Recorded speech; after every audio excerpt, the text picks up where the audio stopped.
تو ہارون رشید کے دماغ کھل گیا اور کہنے لگا بہلول رحمت اللہ علیہ نے کہ جب اس سفر سے واپس نہیں آنا ہے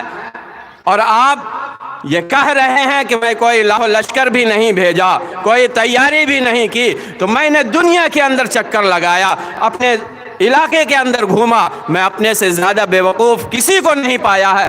اگر پایا کسی کو بے وقوف تو وہ آپ کو پایا ہے، آپ کی امانت ہمارے پاس رکھی ہوئی ہے، آپ یہ کہہ کر دیا تھا کہ اپنے سے زیادہ بے وقوف کسی کو پانا تو یہ چھری اسے عطا کر دینا۔ تو میں تو یہ سمجھتا ہوں کہ ہم سے زیادہ بے وقوف آپ ہیں کہ آپ نے آخرت کے سفر کی تیاری کی ہے، آخرت کے سفر کے اوپر چل بسے ہیں، لیکن اس سفر کی کوئی تیاری نہیں۔ تو بہلول رحمت اللہ علیہ کی یہ بات خلیفہ وقت کے دل و دماغ کو ہلا کر رکھ دیا، آنکھ سے آنسو کے قطرات گرنے لگے اور کہنے لگا بہلول آج سے پہلے میں تو تمہیں بے وقوف سمجھتا تھا، میں سب دن تمہیں ہی بے وقوف سمجھ رہا تھا، واقعی میں بے وقوف میں ہوں،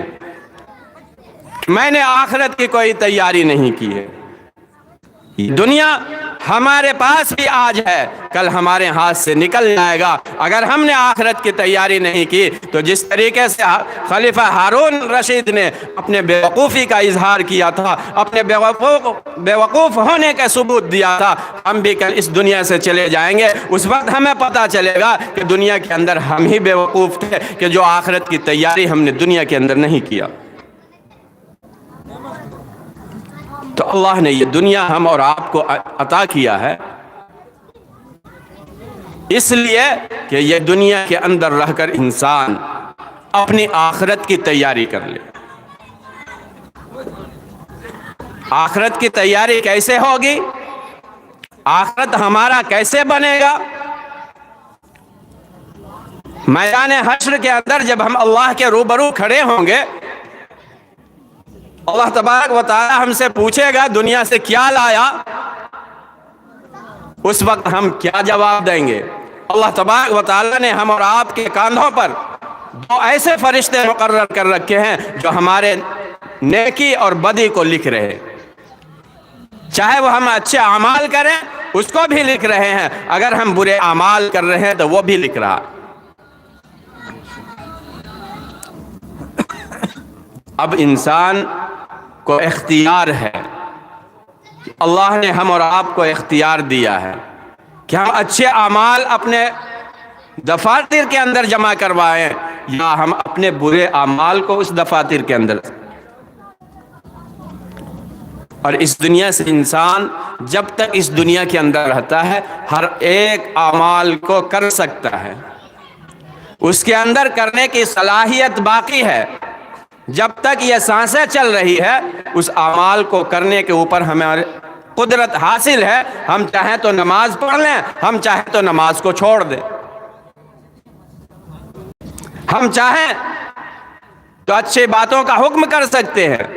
ہم چاہیں تو بری باتوں کا بھی حکم کر سکتے ہیں، یہ ہمارے پاس یہ ابھی روح ہے تو ہمیں یہ قوت و طاقت حاصل ہے، یہ روح قبض ہو گئی انسان کا سارا دار و مدار اعمال کا ختم۔ اب انسان وہاں پر چاہے قبر کے اندر چاہے کہ میں نماز کو پڑھ لوں، قبر کے اندر چاہے کہ وہ میں کسی کو بھلی بات کا حکم کر دوں، قبر کے اندر جا کر وہ انسان چاہے کہ میں کسی برائی سے کسی کو روک دوں، اب اس کے بس کی بات نہیں، وہ سارے اعمال کے محتاج ہو گئے، اب وہاں پر اعمال کے دفاتر بند ہو چکے ہیں، اب ایک ایک نیکی کے لیے وہ ترس رہے ہوتے ہیں۔